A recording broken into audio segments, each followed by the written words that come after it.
Why don't you tell us a little bit about how you became involved with the War of the Worlds? I knew the book. I'd loved the book from when I was a teenager, and it was an easy persuasion, let's put it that way. Were you aware of the original album as well?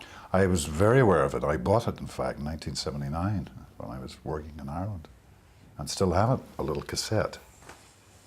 War of the Worlds, Jeff Wayne's War of the Worlds. So Jeff, now might be a good time to ask you why Liam seemed like the logical fit. I'd like to say I had a very long list of possible candidates for this role in the new generation, but the truth is I had a list of one, and it was this gentleman here to my left who, by good fortune, was interested enough to agree to meet. The hope was that he'd be attracted enough to want to take it on, which he did. How has the recording changed? There were more sequences added to this version, weren't there? There's quite a range of new content, which is one of the reasons for exploring this new generation show and album. There were 74 sequences on the original recording. There are 90 that Liam has done.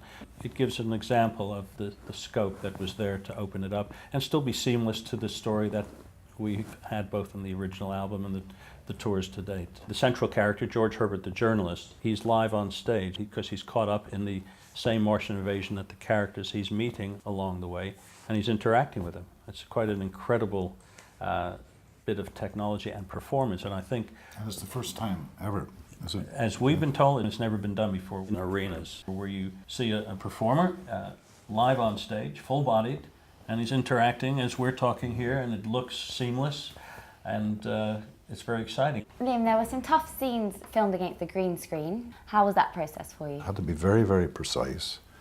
When we were shooting it against these green screens, I've done quite a lot of work in front of a green screen.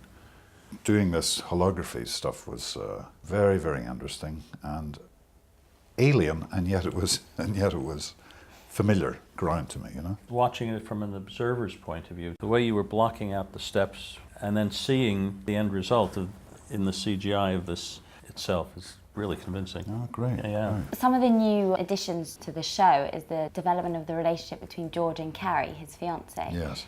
It centers everything. I mean, there's this incredible canvas of margins and destruction and explosions and society gone crazy, and yet at the heart of it is a man, his love for his fiancée, her love for him, and they get separated. You're hoping they will get back together again, they'll see each other. How do you think you'll feel when you're sitting in the 20,000 seat arena? I'll get taken in by the extraordinary story and the wonderful music.